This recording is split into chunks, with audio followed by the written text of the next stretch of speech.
Yeah, so I'm Greg Farrington. I'm one of the 2 conservatory gardeners here at New England Botanic Garden. And this conservatory space is the orangery, and this is primarily what I take care of. So on the horticulture side, it's mainly us 5, but then everyone in horticulture, when it comes to setting up, I think pretty much everybody came out and helped us put orchids up. We start planting basically in the summer, and it really ramps up once we get to the fall. So like September, October, we need to really be hammering down decisions.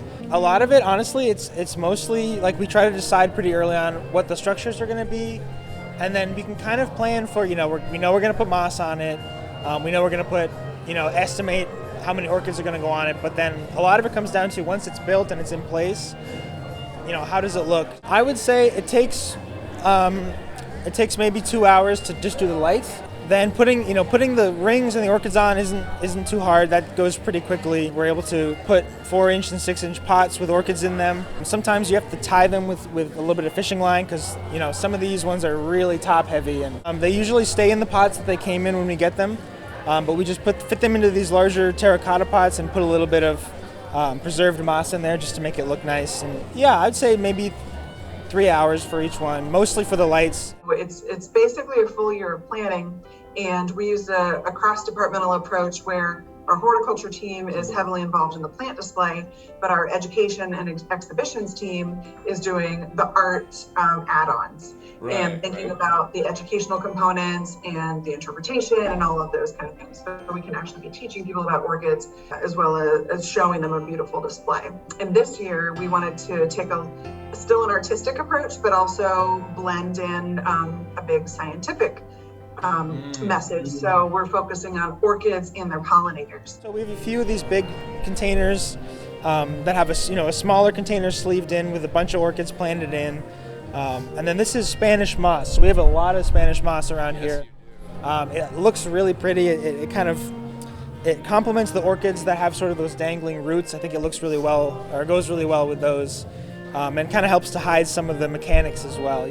We have a really talented team of professional horticulturists. So for us, orchid care is easy, but we know that it is a little more challenging for the homeowner. And really that's because the homeowner doesn't have a conservatory in their home. We are able to really manipulate the environment for these orchids to give them the perfect growing conditions. A lot of them are unlike other plants in that a lot of orchids, like these dendrobiums, they don't actually grow in the soil. They're called epiphytic, which means that they grow on other plants. So they might grow up on a tree. So a lot of them don't need as much water as other plants. You don't need to, soak the soil as you might with another plant. They want to stay humid and moist, but they don't necessarily want to be wet all the time.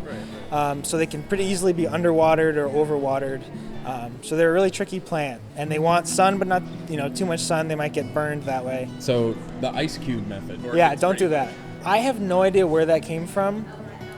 We've kind of talked about it as a crew. We think it must have originally been, an ice cube's worth of water as like Okay. But don't put an ice cube on an orchid. They really don't like the cold. Most of them will be really unhappy if it's below 50 degrees. So if you put an ice cube on their roots, you may do some real damage to your orchid. You can just use any water as long as it's not freezing cold. Orchids are found on every continent except Antarctica. So they're very, very diverse. We have a lot of native orchids that you can find here in our native New England woodlands, but then there are so many varieties that are from tropical places and from more arid places, and they grow on trees, they grow out of the ground, they grow on rocks.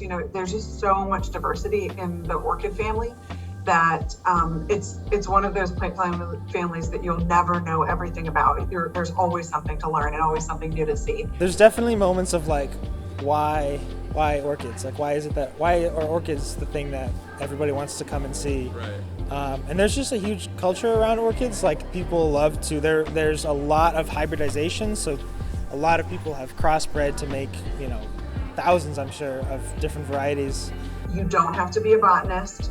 Or even a gardener, a home gardener. You don't even have to really like plants to want to come here because we have so many different things to offer. In the wintertime, if you just want to be in a warm place, come to the conservatories. You walk into the orangery or the Lemonia, and you are hit with a wall of fragrance, with humidity, and with 70-degree temperatures. So for some people, we just need to see a little bit of color, smell something in the air, and not be, covered in static electricity because the air is so dry.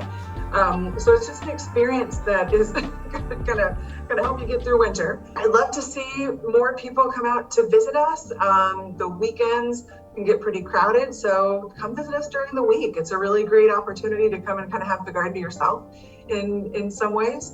And I know people really love these orchids, and they love to linger and take pictures and spend a lot of time with the orchids. So I really recommend coming during the week, and then you won't be bumping into people as you're trying to get that good close up of your favorite orchid.